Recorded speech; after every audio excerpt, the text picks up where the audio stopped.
Recently আমি একটা Facebook post দেখে পুরাই অবাক হয়ে গেছি। প্রায় ব্রাজিল আর্জেন্টিনা নিয়ে মারামারি করে 50 জন প্লাস আহত। ভাই, এটা কোনো কথা? আমরা তো সুস্থ আছি, আমাদের মস্তিষ্ক দিয়েছে আল্লাহ, জ্ঞান আছে। ভাই, তারপরও আমরা কিভাবে ইহুদিদের কাফেরদের সাপোর্ট করতে পারি বা তাদেরকে নিয়ে মারামারি করি? ভাই, আল্লাহ তোমাকে জ্ঞান দিয়েছে, জ্ঞানটাকে সঠিক পথে কাজে লাগাও। যেই দেশগুলোতে উচ্চ সুরে আজান দেওয়া নিষেধ, সেই দেশকে আমরা সাপোর্ট করতেছি।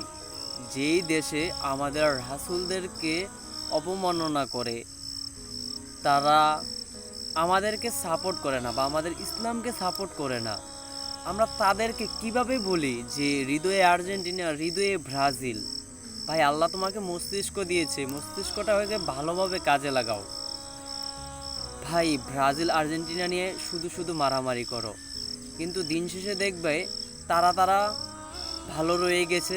আমরা মারামারি করে বা ব্রাজিল আর্জেন্টিনা নিয়ে আমরা তর্কাতর্কি করে আমাদের সম্পর্ক নষ্ট হয়ে গিয়েছে। ভাই, কিসের জন্য করতেছি, কোন লাভে করতেছি?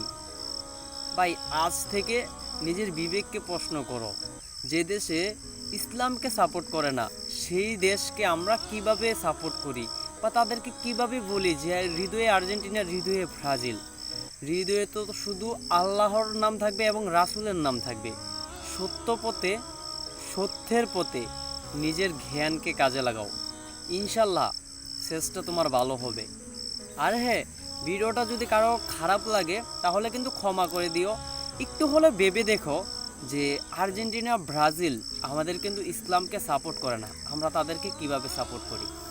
আজ থেকেই আর্জেন্টিনা, ব্রাজিলকে তোমরা একটু বিশ্লেষণ করো যে তারা আমাদের ইসলামকে বা ইসলামিক দেশগুলোকে তারা কি সাপোর্ট করতেছে কিনা।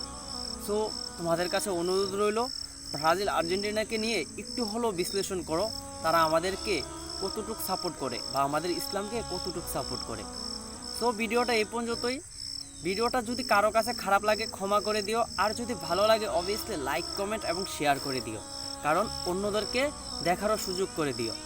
সো বাই বাই গাইস, আল্লাহ হাফেজ।